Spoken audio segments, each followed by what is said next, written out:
Hello student, एक बार पुनः आप सभी का स्वागत है। देखिए, आज की वीडियो में हम लोग बात करेंगे हृदय की आंतरिक संरचना, यानी कि जो उसके अंदर की सिस्टम होती है वो हम लोग देखेंगे हृदय की, जिसे हम लोग इंटरनल स्ट्रक्चर ऑफ हार्ट कहते हैं, यानी कि हृदय की आंतरिक संरचना। देखिए, हृदय की आंतरिक संरचना को अध्ययन करने के लिए हम लोगों को करना क्या होगा? ठीक, पहले हम लोगों को हृदय को लेना होगा और फिर उस हृदय की हम लोगों को सेक्शन करना होगा, यानी कि उसकी काट करना होगा, उसको डिसेक्ट करना होगा। ठीक, और हृदय दो भाग में अलग होगा। फिर उस भाग को हम लोग लेकर आपके बैठ के क्लासरूम में हम लोग उसको अध्ययन कर सकते हैं। ठीक है ना?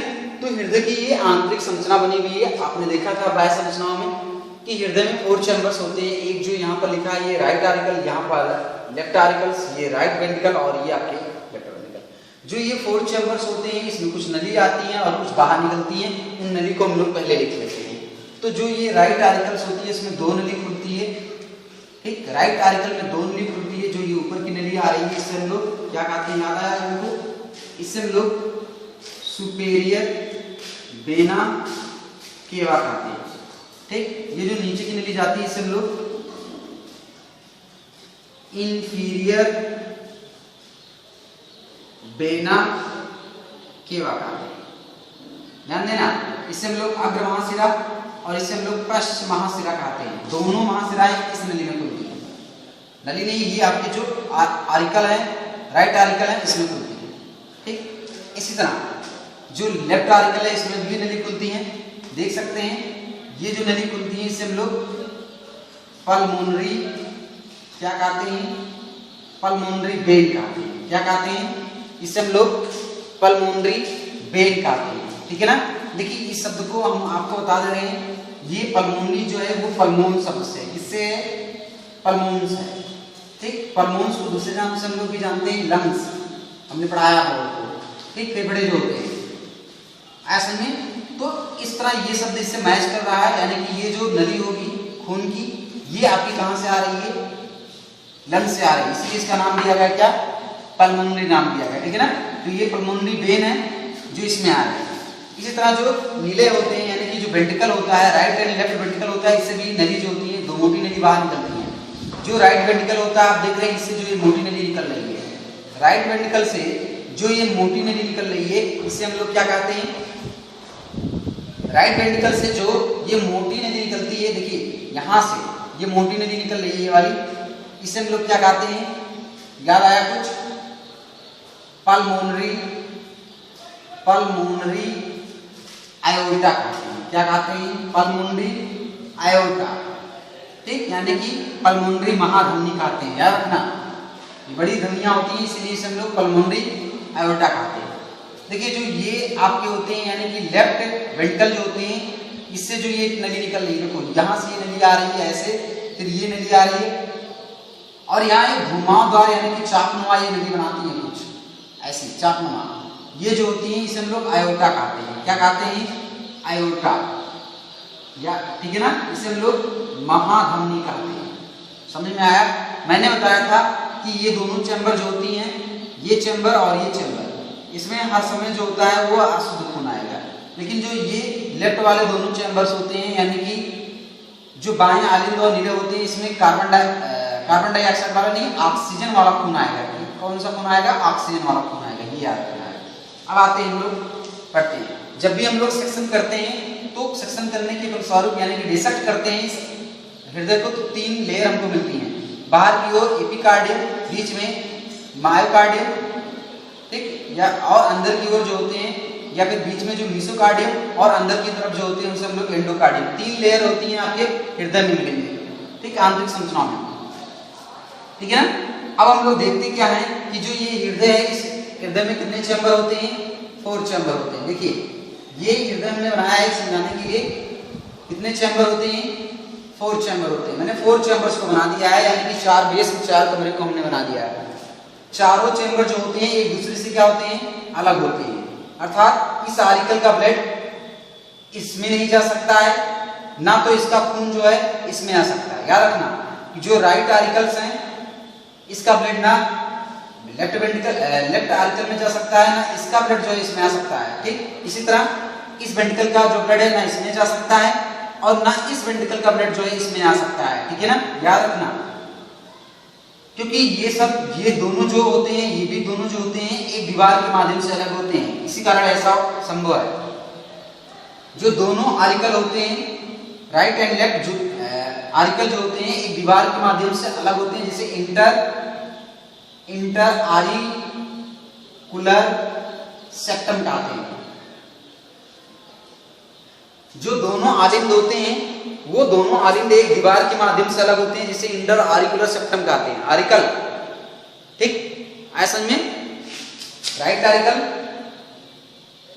लेफ्ट आरिकल, आलिंद है आरिकल का मतलब, राइट वेंट्रिकल और लेफ्ट वेंट्रिकल, ठीक है, आया समझ में? चलिए आगे बढ़ते हैं। इसे हिंदी में अंतरा आलिंदेयी पट कहते हैं, क्योंकि इस दोनों आलिंद के बीच में ये पट पाया जाता है। इसी तरह जो ये दोनों वेंट्रिकल होते हैं, इन दोनों वेंट्रिकल के बीच में भी एक सेप्टम पाई जाती है, दीवार पाई जाती है, जिसे हम लोग इंटर वेंट्रिकुलर सेप्टम कहते हैं। क्या कहते हैं? इंटरवेंट्रिकुलर सेप्टम कहते हैं, ठीक है ना। दोनों नीले जो होते हैं वो भी एक दीवार के माध्यम से अलग होते हैं, जिसे इंटरवेंट्रिकुलर सेप्टम कहते हैं, अंतरानिलयी दीवार कहते हैं। इसलिए राइट का ब्लड जो होगा वो ना तो लेफ्ट नीले में जा सकता है, ना लेफ्ट नीले का ब्लड जो है राइट में आ सकता है, याद रखना, ठीक। देखिए यही है कि ये और ये दोनों एक पट के माध्यम से, ये भी दोनों एक पट के माध्यम से देखो अलग भी है, ठीक है ना, ऐसा में। चलिए आगे बढ़ते हैं। जो राइट आर्टिकल एंड वेंट्रिकल है ये भी एक दीवार के माध्यम से अलग होते हैं, राइट आर्टिकल और वेंट्रिकल। इसी तरह लेफ्ट आर्टिकल एंड वेंट्रिकल भी जो होते हैं एक दीवार के माध्यम से। कहने का मतलब यहाँ पर है कि जो आर्टिकल और वेंट्रिकल जो होते हैं ये भी एक दीवार के माध्यम से अलग होते हैं, जिसे हम लोग क्या कहते हैं? इंटर, ठीक, इंटर आरिकुलर वेंट्रिकुलर सेप्टम कहते हैं, ध्यान देना सभी लोग। इसे हम लोग अंतरा आलिंदेयी निलयी पट यानी कि दीवार कहते हैं, यानी कि आलिंद और निलय के बीच में जो दीवार पाई जाती है, पट पाई जाती है, उसे हम लोग इंटर आरिकुलर वेंट्रिकुलर सेप्टम कहते हैं, ठीक है ना। देखिए दोनों आलिंद यानी कि राइट एवं लेफ्ट ये दोनों चैम्बर जो हैं, यानी कि इन दोनों की चैम्बर और इन दोनों चैम्बर के बीच में जो सेप्टम पाई जाती है, इस सेप्टम यानी कि इन सेप्टम पर आपके एक छिद्र होता है, इधर भी इस सेप्टम पर और इधर भी इस सेप्टम पर एक छिद्र होता है, ठीक। इस छिद्र द्वारा राइट आर्टिकल का ब्लड जो है राइट वेंट्रिकल में जा सकेगा, ठीक। राइट आर्टिकल का जो ब्लड है वो राइट वेंट्रिकल में जा सकेगा और लेफ्ट आर्टिकल का जो ब्लड है वो लेफ्ट वेंट्रिकल में जा सकेगा। बट कदापि ये इसमें आया और खून जो है वापस आपके आर्टिकल में नहीं जा सकेगा, इसमें जो खून आ जाएगा वो वापस इसमें नहीं जाएगा, क्योंकि जो ये छिद्र होते हैं इंटर आरिकुलर वेंट्रिकुलर सेप्टम जो होते हैं, इस छिद्र पर आपकी वाल पाए जाते हैं। राइट आरिकल एंड वेंट्रिकुलर के बीच जो सेप्टम है उस पर जो छिद्र पाई जाती है, उस पर वहां पर जो वाल लगे होते हैं उसे हम लोग याद रखना ट्राइकास्पिड वाल कहते हैं। क्या कहते हैं? ट्राइकास्पिड वाल कहते हैं। बट इस मेम्ब्रेन पर यानी कि लेफ्ट आर्टिकल एंड वेंट्रिकुलर के जो सेप्टम है उस छिद्र पर जो वाल लगे होते हैं यहाँ पर, उसे हम लोग बाइकास्पिड वाल कहते हैं। इसे हम लोग मिट्रल वाल भी कहते हैं, बाइकास्पिड वाल कहते हैं। समझ में आया? इससे हम लोग क्या कहते हैं, यहाँ जो वाल लगी होती है इस छिद्र पर, इस सेप्टम के इस छिद्र पर बाइकास्पिड वाल, और इस राइट आर्टिकल और राइट वेंट्रिकल के सेप्टम के छिद्र पर जो वाल लगी होती है उसे हम लोग ट्राइकास्पिड वाल कहते हैं। ठीक है ना?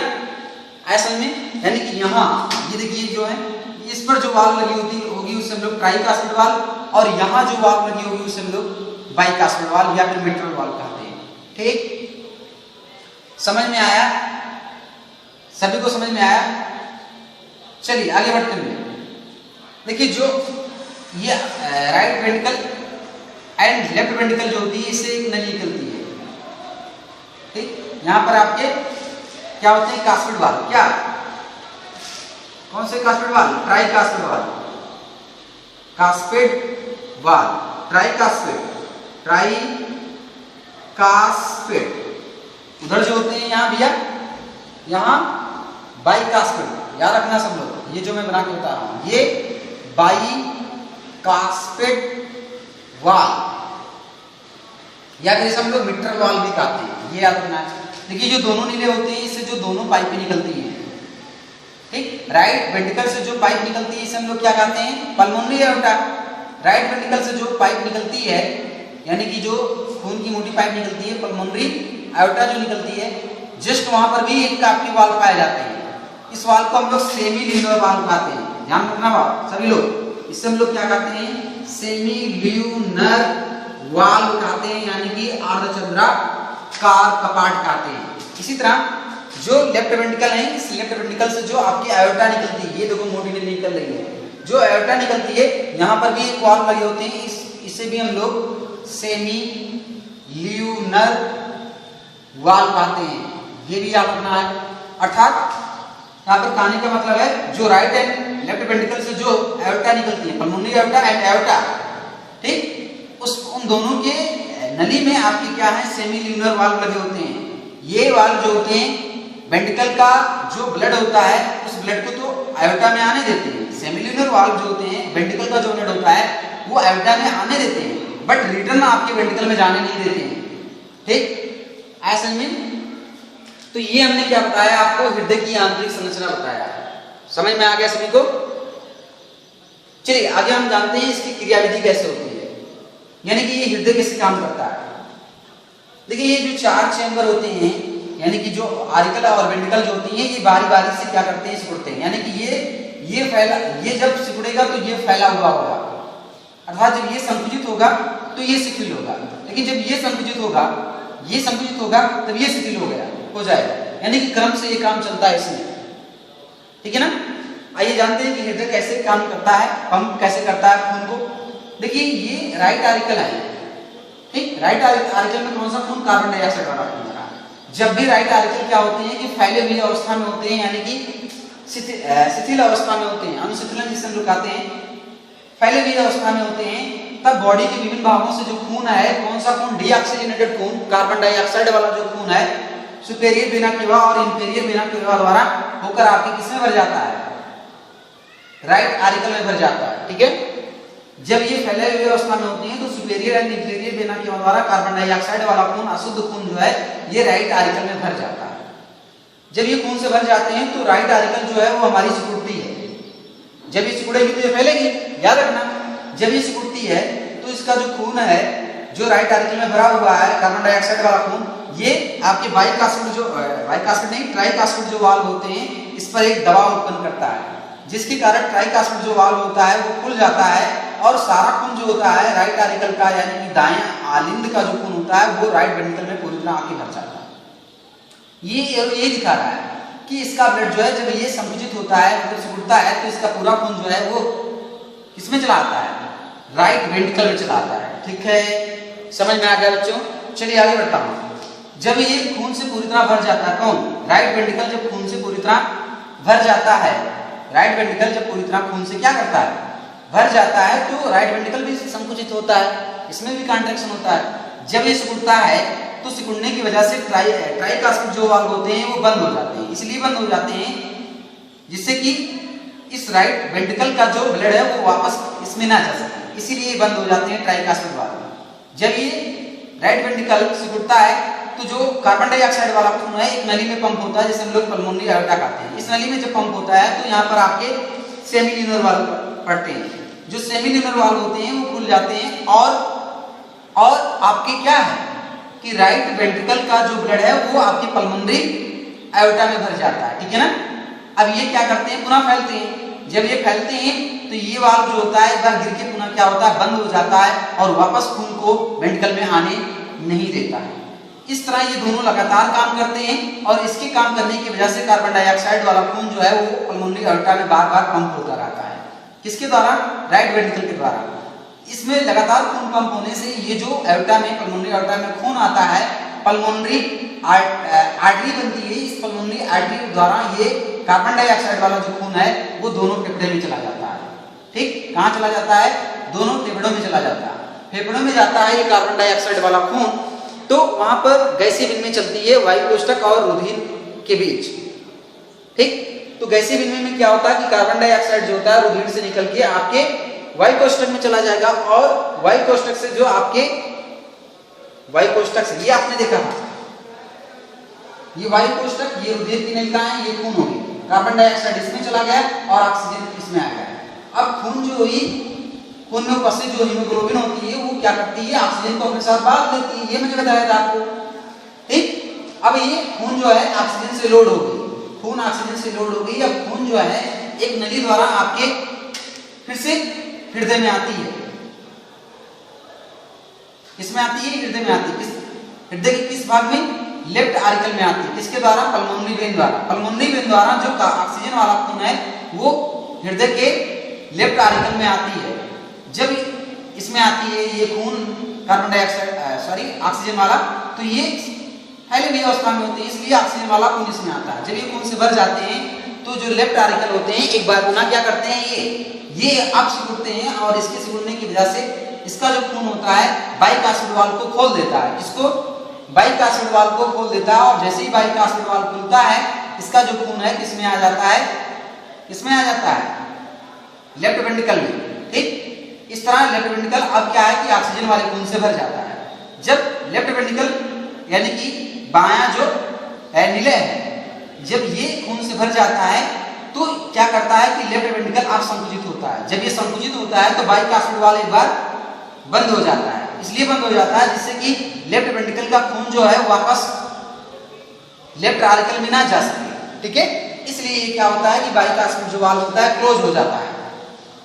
अब इसके सिकुड़ने की वजह से यानी कि संकुचन होने की वजह से जो लेफ्ट वेंट्रिकल का ऑक्सीजन वाला खून है, ये तो बता रहा है कि ये खून जो है अब कहां पहुंच जाता है, इस एओर्टा में पहुंच जाता है। ठीक है ना, इस एओर्टा में जब पहुंच जाता है तो इस एओर्टा में भी आपके क्या लगे होते हैं, सेमिल्यूनर वाल्व लगे होते हैं। देखो मैंने लिखा है ये खून सेमिल्यूनर वाल्व को खोलकर एओर्टा में जाते हैं। ठीक, एओर्टा में चले जाते हैं, लेकिन जब पुनः ये लेफ्ट वेंट्रिकल फैलता है तो वाल्व बंद हो जाते हैं और खून वापस आपके लेफ्ट वेंट्रिकल में नहीं आ पाती है। बार बार ये क्रिया चलती है जिसकी वजह से आपके लेफ्ट वेंट्रिकल द्वारा जो खून है वो एओर्टा में भेजी जाती है और एओर्टा में जो भी खून आता है ये इस एओर्टा द्वारा आगे बढ़ता है। एओर्टा आगे चल के आपकी बहुत बारीक यानी कि आर्टरी बनाती है और आर्टरी जो होती है वो आपके बॉडी के विभिन्न अंगों तक जाती है। तो इस तरह इस लेफ्ट वेंट्रिकल द्वारा क्या हुआ कि जो ऑक्सीजन वाला यानी कि शुद्ध खून पंप किया गया है एओर्टा द्वारा, ये आर्टरी द्वारा बॉडी के विभिन्न अंगों तक पहुंचती है, यानी कि जितने भी अंग हम लोगों के पास हैं उन अंगों तक पहुंचती है। उसमें ऑक्सीजन होगा तो खून क्या होगा, ये आर्टरी द्वारा आपके अंगों तक ऑक्सीजन वाला खून क्या होगा, पहुंच जाएगा और उस खून से ऑक्सीजन निकल जाएगा और टिश्यूज के पास पहुंच जाएगा। टिश्यूज की जो सेल्स होती हैं उस ऑक्सीजन को ले लेती हैं और कार्बन डाइऑक्साइड को निकाल देती हैं, उत्सर्जित पदार्थों को भी निकाल देती हैं सेल्स। और वहां की जो वेन होती है, आर्टरी जो होती है वो आगे चल के बारीक जाल बनाकर फिर वेन बना लेती है और उस वेन में आपकी कार्बन डाइऑक्साइड आ जाता है और उत्सर्जित पदार्थ आ जाते हैं। कार्बन डाइऑक्साइड वाला जो ब्लड होता है वो वेन द्वारा आपके फिर से किसमें आ जाता है, वेना केवा में यानी कि महाशिरा में आ जाता है, superior end inferior vena cava में आ जाता है और फिर से वो कार्बन डाइऑक्साइड वाला खून जो है फिर से किसमें आ जाता है, राइट आर्टिकल में आ जाता है। और जो प्रोसेस मैंने बताया ये प्रोसेस फिर से स्टार्ट हो जाता है। तो इस तरह जो है हृदय जो है वो अपना काम कंटिन्यू करता रहता है और ये बॉडी के विभिन्न भागों में खून को पंप करता रहता है। आपने देखा कि राइट साइड का जो चैम्बर है, ठीक है, ये इसमें कार्बन डाइऑक्साइड वाला खून आता है। राइट साइड का जो राइट वेंट्रिकल है ये सिर्फ कार्बन डाइऑक्साइड खून को कहां पंप कर रहा है, सिर्फ कार्बन डाइऑक्साइड के खून को कहां पंप कर रहा है, आपके इसमें फेफड़े में पंप कर रहा है शुद्धिकरण के लिए। जब वहां शुद्ध हो जाता है खून, ऑक्सीजन आ जाती है खून में, तो वही आपके आ जाती है लेफ्ट आर्टिकल में और लेफ्ट आर्टिकल से लेफ्ट वेंट्रिकल में और लेफ्ट वेंट्रिकल द्वारा ये ऑक्सीजन वाला खून पंप किया जाता है आयोटा में और आयोटा द्वारा ये ऑक्सीजन वाला खून बॉडी के अलग अलग भागों में पहुंचती है और इस तरह बॉडी के अलग अलग सेल्स को आपके ऑक्सीजन मिलती रहती है, न्यूट्रिएंट्स मिलती रहती है और वो अपना काम करते रहते हैं। तो ये थी क्या आपके हृदय की कार्यकी थी, क्या थी इसकी कार्यकी थी। इस तरह ये हमारी हृदय जो है वो काम करती है। आई होप आपको वीडियो जो है वो काफी एंटरटेनिंग लगी होगी, है ना। इसके रहस्य के विषय में आप सीखे होंगे। उम्मीद करते हैं पूरी तरह आपको समझ में आया होगा। बट अगर किसी तरह की कोई भी स्टेप आपको हृदय से लेकर समझ में नहीं आई हुई है तो कमेंट बॉक्स में जरूर आप बताइए, ठीक है। जो भी वीडियो अपलोड किए जा रहे हैं आपको तभी प्राप्त होंगे जब आप चैनल को सब्सक्राइब करेंगे, ठीक है ना। तो आप क्या करिए, पढ़ते रहिए। किसी तरह की कोई भी समस्या होती है मेरे पर्सनल व्हाट्सएप नंबर पर आप कमेंट करके बताइए, क्वेश्चन पूछ सकते हैं, ठीक, उसका आंसर आपको दिया जाएगा। ठीक, वीडियो देखने के लिए आप लोगों का बहुत बहुत धन्यवाद।